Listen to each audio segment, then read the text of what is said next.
Greetings and a very warm welcome, everyone.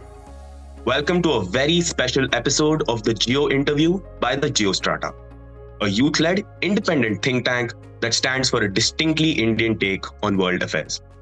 My name is Pradnyan Dani, and for today, our esteemed guest is once again Honourable Member of Parliament, Mr. Paul Fletcher. Mr. Fletcher is a member of the Australian House of Representatives representing the Bradfield Division in New South Wales. He currently serves as the Manager of Opposition Business in the House of Representatives.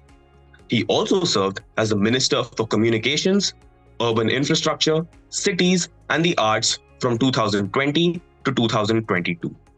Mr. Fletcher is an astute administrator with immense experience across several domains. Our agenda for today's interview is India, Australia, and the world. On behalf of the GeoStrata, we would like to warmly welcome you back to our channel once again, sir. Thank you, Pradnyan. It's very great. It's very good to be with you and your viewers. Right, sir. So to begin this interview, I would like to start this conversation off by bringing a rather historical perspective to India and Australia. Both are, of course, great nations and both share a long history of diplomatic relations, dating back to the pre-independence stage. However, we noticed that the strategic significance of Indo-Australian relationship has exponentially increased in the past 20, 30 years. How do you view this shift in the strategic cooperation between India and Australia right from 1947 to, let's say, the present decade? I think that the relationship has only become more important, certainly from the Australian end, but my belief is also from the Indian end. And I think that reflects several factors. Firstly, of course, India is a hugely consequential country and becoming more so every year. Last year, of course, India became the world's most populous nation, edging past China. Clearly, India shares with Australia and other like-minded countries the desire for a stable, secure, prosperous Indo-Pacific. And that has been a factor which I think has caused certainly Australia, India, Japan and the US to come together in the Quad, but it's also focused further attention on shared values, including both countries being democracies and important cultural shared interests and traditions, including, of course, cricket, which is very significant, but many other similarities. And I think there's another factor as well, which is the growing people-to-people ties. The number of Indian-born Australians, I checked the numbers recently, is now around 700,000. Now, in a population of, we're just approaching 27 million, that's a lot of people. And that's just first generation people living in Australia who were born in India. But when you think about their children and successive generations, this is a big factor. And those people-to-people connections, I see it in my own electorate. My own electorate's about 4% people of Indian background. There are many electorates where that number is materially bigger. And those people-to-people connections are an important asset for both of our countries. And you can feel the increased intensity in terms of trade, investment and other factors that in many ways is leveraging off of those people-to-people connections. Right, sir. So I think with recent, outreach on both sides of this partnership, Indians are generally more aware of the growing ties between India and Australia. And at least being an Indian think tank, we genuinely see Australia being a partner, we can always rely on. Continuing on that, sir, India and Australia, both robust economies, very, very big economies. And we've seen over the past few decades that bilateral trade continues to be healthy, very, very sound. In fact, if I'm not wrong, the bilateral trade in FY23 stood at about $25.9 billion. However, we see this trade mainly concentrated in minerals and sectors like iron ore, coal, etc. How first question is, how do you view this economic partnership, this trade partnership between India and Australia? And how can both countries work towards diversifying this economic partnership to move into other sectors, emerging sectors, say renewable energy technology? I think there are very important complementarities.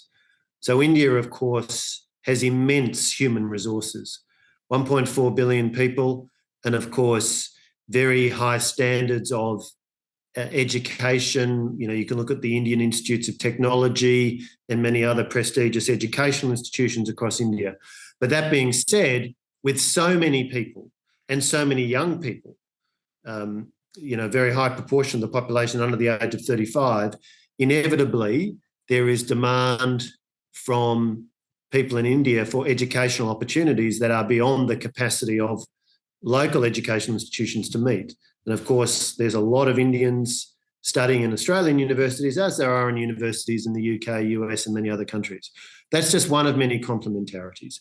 Clearly, Australia has very significant minerals resources, and those are important exports from Australia to India. But I think when you speak about renewable energy, one of the things that stands out about India is the depth and power of the information technology sector. Companies like Infosys, HCL, many others are global names, Wipro. And I had the chance last year, for example, to join a trade mission led by the Australian Information Industry Association, where we visited Bangalore and Delhi and also Noida, near Delhi, visiting a number of tech companies. That was very, very instructive and reinforced what I was already aware of in terms of the size and scale and energy and capability of the information technology sector. Now, the relevance of that, of course, is that a lot of renewable energy is also about IT. You're seeing energy networks move from being centralised one way to being two-way, with energy flowing, electricity flowing from solar panels on roofs of homes into the network, as well as energy coming from larger power stations, be they traditional power like coal or renewable energy like wind farms or solar farms. My point is that IT is an important part of the way that energy networks are now operating, and the capability that India has is enormously important. On the other hand, Australia has some enormous capabilities when it comes to renewable energy. We've got very large amounts of wind and solar resource. We've got a lot of land where there's not significant numbers of people living, and that makes it easier to build new facilities without facing, community pushback. So again, I think those complementarities between our two nations, as well as some of those important cultural similarities we've talked about, make it very fruitful for collaboration. There's already a lot happening, but I'm very optimistic we're going to see a lot more happening. Right. I think what I took away from your answer is the shared interests make it so much more possible and so much more viable to expand our economic partnership, if that would be a correct assumption to make. I think that is right. I think clearly there is a strong appetite from both governments to strengthen and deepen the economic ties. And that certainly, on the Australian end, has been a bipartisan position. It was something we were strongly pursuing under the previous government, Liberal National Party government that I was part of, and our then Prime Minister Scott Morrison visited and built ties with Prime Minister Modi. Of course, under the current government in Australia, now a Labor government, but very much those ties with India have continued to be a focus for the current government. So that's a bipartisan push from Australia. And I think the factors that have made the relationship important from the Australian end are also factors that make it important from the Indian end. Of course, because of India's scale, because of the growth that is occurring and will continue to occur, it's a very attractive market for companies from around the world. But I think the shared geographic positioning of Australia and India, of course, the two countries are a long way apart. Last time I went there, it was an 11-hour plus flight, but still, the Indo-Pacific, the shared geographic interest there, and I think those economic complementarities mean on both sides of the relationship there's a recognition that much has been achieved, but there's huge potential for more. Right, sir. Thank you so much for that answer. I think as a geopolitical think tank, what we do in house in terms of research is that we identify the big trends going around in the world, right? And one such trend that we identified was rapid urbanization. We feel it's the defining trend of the 21st century. It has both its challenges, but also presents its set of opportunities as well. Now, sir, you've served honorably as Australia's Minister for Urban Infrastructure and Cities. You have invaluable experience in leading and initializing these smart city and urban city infrastructure development projects. Um, Drawing upon Australia's achievements in building resilient and smart cities like Melbourne, how do you think India should tailor its approach towards smart city development, urbanization, and fields like that? It's clearly a very significant direction for India to be following as the country becomes more and more urbanised and more people are moving from the country. I was told last time I was there about the number of villages around the country. I can't remember what that number is, but I know it's absolutely huge. But of course, more and more people are moving to the cities. There is a big pull factor in terms of jobs in the cities. But what's important then is to try and underpin that with the urban planning that makes cities livable. And particularly when you look at the scale of India's big cities and where they might get to if current trends continue, it is important to be planning for livability. Now, some of the themes that we were pursuing in government were the integration of transport planning and urban planning. So backbone transport infrastructure such as rail lines, train lines, and then planning to allow high density townhouses and so on around stations. And particularly as cities get bigger and as you have very large numbers of people living in them, simply relying on cars is very hard. And particularly, again, with 1.4 billion people, I've experienced for myself the congestion in Delhi. If you see the rate of car ownership in India reaching the levels that it stands at in the US or Europe or other economically prosperous nations around the world, then the prospect of permanent gridlock in big cities in India is a real problem. So therefore, at this stage of growth, finding opportunities to build rail lines, light rail, heavy rail is really important. And then urban planning, I think one of the other principles is if you're going to have high density living, how do you then factor in the parklands and the other recreational space? When I was Minister for Urban Infrastructure, we were doing a lot of work on the new Western Sydney Airport. That will open in 2026. By Indian standards, Sydney's not a huge city, but it's Australia's biggest city, well over 5 million people. And the new Western Sydney Airport will be the second airport for the Sydney metropolitan area. Sydney is unusual as a city of its size to have only one airport right now with regularly scheduled passenger services. So we know the airport, the Western Sydney Airport, will quite rapidly attract a lot of traffic. Certainly, I'm very confident there'll be a lot of flights from Western Sydney Airport to cities across India. We know that the airport will attract a lot of jobs and a lot of businesses. And what we were doing a lot of work on was the planning, including a rail line, a 26-kilometre rail line, to run from an existing rail line to the airport and to the south of it, then linking that together with land use planning around the airport to foster along the rail line in particular to foster higher and medium density. So bringing together jobs generation and attraction, business attraction, land use planning and transport. So I think those are very much principles that I'm sure will be important in India as urbanisation continues. And again, the scale at which India operates, such an enormous country, creates both opportunities and challenges that, frankly, very few other countries in the world have experienced. Right. So just a follow-up question to that relating to your career. You've served as Minister for Urban Infrastructures and Cities. What would you think was the hardest part as an administrator who's, into urban infrastructure? What was the hardest part about being in office in those fields? Well, it is, I think, that as cities grow, more and more of the homes will be apartments and multi-dwelling units and not standalone, freestanding homes. Australia, because we're a relatively small population and we've got a lot of landmass, for a long time, most of us lived in freestanding homes.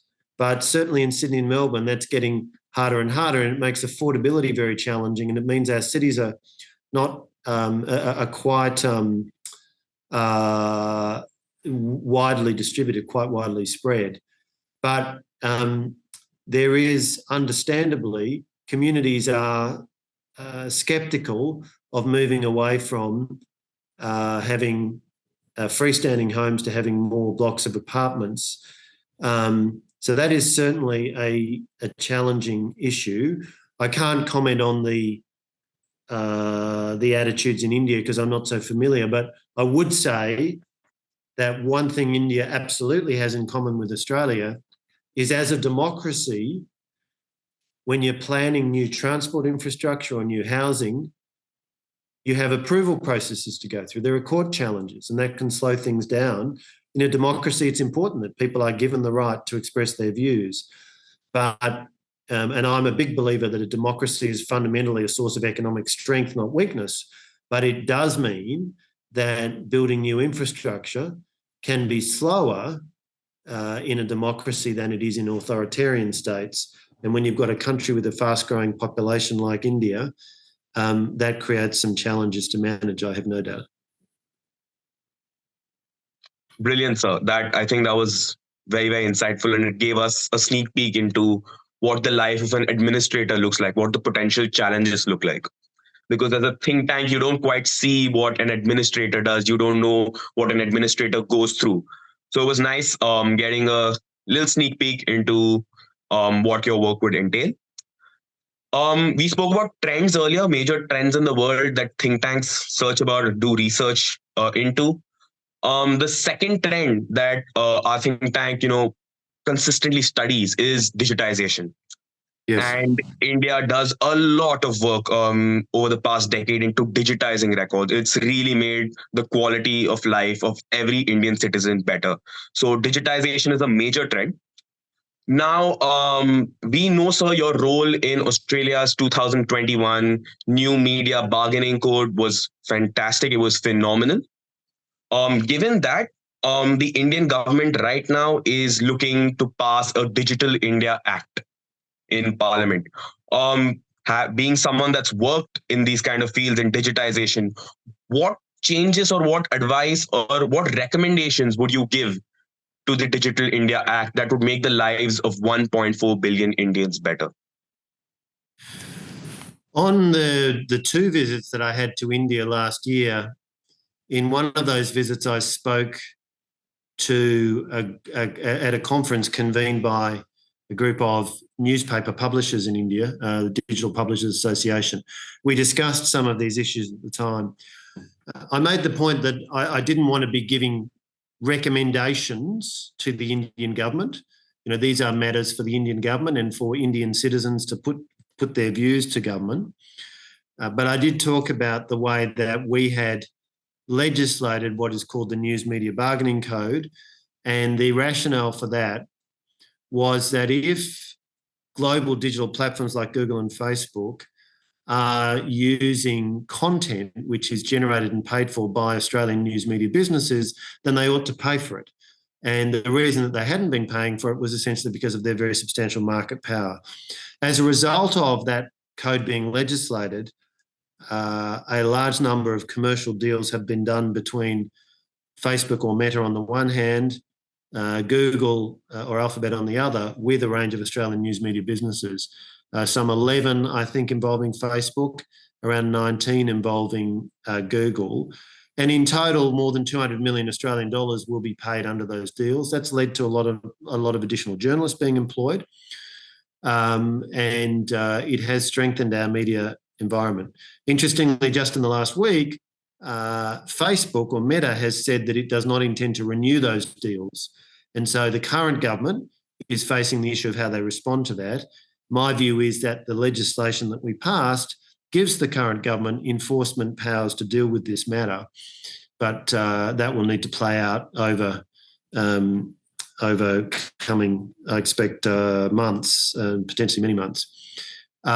So what I think can be drawn from our experience in Australia is that if there is a clear policy established by the government of a country in which these global digital platforms are operating, then they will comply with it. They will comply with the law of the land, but you need to design it carefully, and you need to be prepared for a lot of pushback, and you need to be prepared for these giant global digital platforms to obviously spend a lot of money on lawyers and on challenging the legislation, all those kinds of things.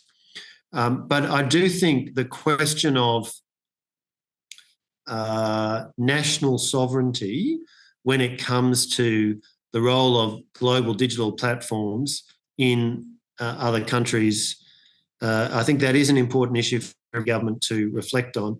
The only other observation I'd make is this. There's a difference, a material difference between India and Australia.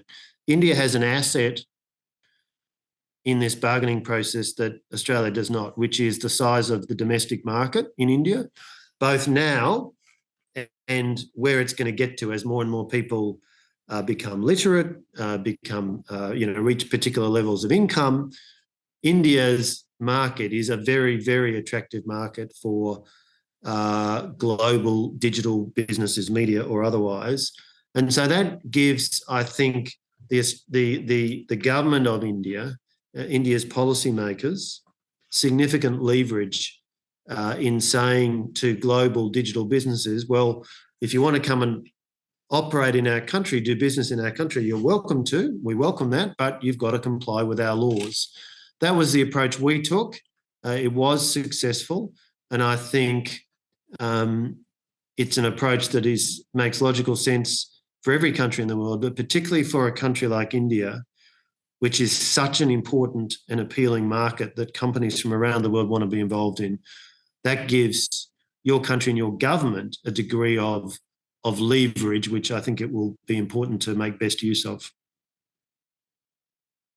Right, so you mentioned even in the previous point about how you see a democracy, both India and Australia, robust democracies, as actually something that would aid economic transformation. How would the fact that India is a robust democracy aid its or fasten its process of digital infrastructure development? Well, I think firstly, of course, you have a diverse media and media outlets looking at different ways to communicate and to generate traffic. I think that's very important. But I think also in a democracy, the whole innovation mindset is stronger than in an authoritarian regime. And so I think that is one of the great strengths. And then I think the other thing is that in a democracy, and this is certainly true of both India and Australia, you have a vigorous independent court system. And so people know that if they put a lot of time and money and effort into building a new business, into innovating, delivering a new digital offering, that you're not going to have the government simply appropriating the work that you've done.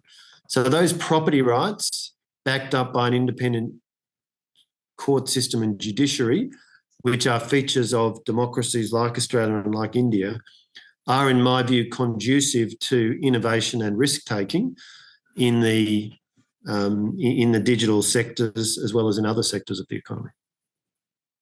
Right. So that's a very impactful statement, something that resonated with me personally that, democracies strengthen the transformation towards economic prosperity. Moving on, sir. As you're aware, of course, India and Australia are part of the Quadrilateral Security Dialogue, along with the United States and Japan. Over the few years, the Quad has emerged as a crucial platform for discussing matters regarding regional stability and maintaining a free and open Indo-Pacific region. In fact, our Minister for External Affairs, India's Minister for External Affairs, Dr. S. Jaishankar, said a few days ago that the Quad is here to stay, the Quad is here to grow, and the Quad is here to contribute. However, there are diverse perspectives on what the Quad should do and what the Quad is supposed to be. Some view it strictly as a security framework, whereas some view it as a more flexible forum, that can be used for almost anything to achieve regional stability. How do you envision the future of the Quad, particularly with reference to its level of institutionalization? Well, I think it starts with countries that have some shared values. We don't agree on everything, of course, but there are shared values, I think, between all of the 4 countries in the Quad. Then I think you have, specific dialogue processes and specific engagement on security issues. But then, of course, that can create the opportunity to build and grow, whether that's through, shared investment in particular directions, particular technology directions. So ultimately, I think it needs to be a servant of the objectives of the 4 governments and the 4 peoples.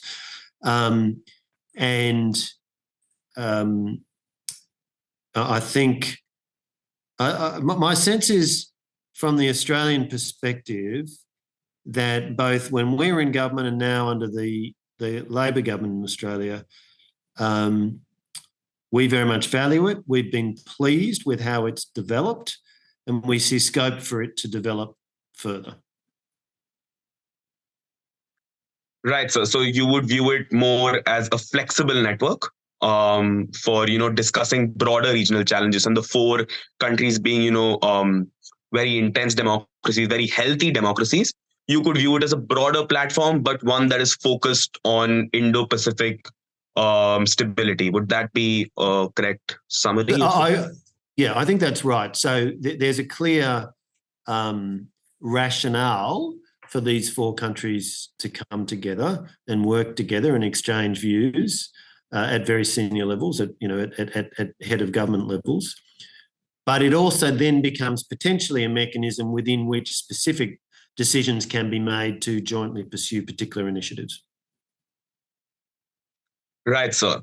So we've spoken about economic interests, we've spoken about strategic interests, we've spoken about developmental interests of India and Australia, particularly India. But India and Australia have a very, very deep partnership, and I'd like to focus on one aspect of the commonality we share. That is the diverse domestic nature of both our countries. We both boast of large, powerful indigenous communities. So a 2-part question. Number 1, what can the world learn from India and Australia about, taking care and managing and, making sure that our respective indigenous communities thrive? And the second is, how do we as 2 individual countries make sure that our indigenous communities not only contribute to economic prosperity and economic growth, but also receive their due share of the fruits of economic prosperity? It is important, I think, that Indigenous people are not the subject, don't experience systemic economic disadvantage, and linked to that is, for example, educational disadvantage, health disadvantage, and those remain challenges for Australia's Indigenous people, Aboriginal and Torres Strait Islander people. They're the focus of significant policy attention. I know a similar thing is true in India. I think it's important to respect and acknowledge the distinctive cultures and traditions of Indigenous peoples. But what is important, I think, is that focus on economic advantage or economic opportunity, and linked to that, the enablers such as equality of educational opportunity, and also things like health outcomes. And look, these are not easy issues to solve. My sense is in both countries there's been a much greater coordinated focus on these issues over, say, the last 20, 30, 40 years as compared to the period before them. Right, sir. So last question, again, a two-part question. Number one, to summarize this conversation, this very fruitful and insightful conversation, how do you view the, let's say, next 50 years of India-Australia collaboration? And number two, what would be your message to the youth of India and the youth of Australia who are not just interested in public policy and administration, but actually taking India-Australia relationship forward to the next 50 years that I talked about? My view would be that India will be an even more significant nation in the world in 50 years' time than it is now. And a significant reason for that, of course, is that the percentage of the population in India that's under 35 is very large. And that means that India has very favourable demographics for the size and growth of its economy. I think there will be more direct people-to-people movement between Australia and India. I think many more Indians will be able to travel around the world.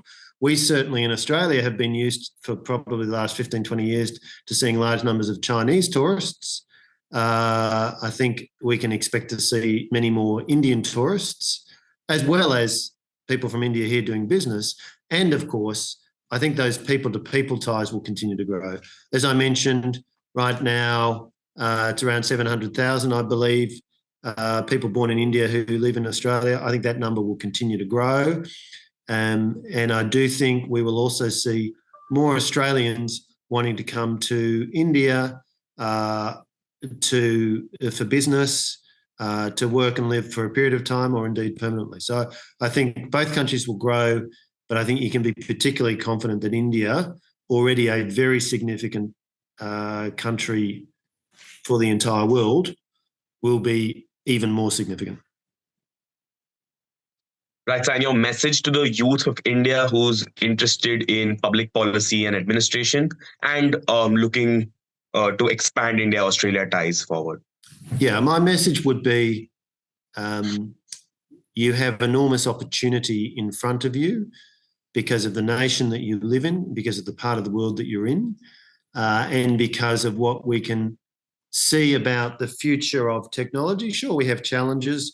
We have the issues of dealing with climate change. We have the issues of, avoiding conflict, avoiding, the risk of nuclear war. These are non-trivial challenges, but I think the role of science and technology, the prospect for economic growth, the scale of India, the energy and dynamism. I think young people growing up in India today have remarkable opportunities in front of them. And I also believe that to be true of Australia. I think we are two countries with bright futures, and that means young people in both countries have an opportunity to make a very significant contribution. Right, sir. Thank you so much. With that, we come to the end of another very, very insightful and important Geo interview. Thank you so much, sir, Honourable Member of Parliament, Mr. Paul Fletcher, for speaking with us, for taking time out of your busy schedule and really having an insightful conversation and inspiring the next generation.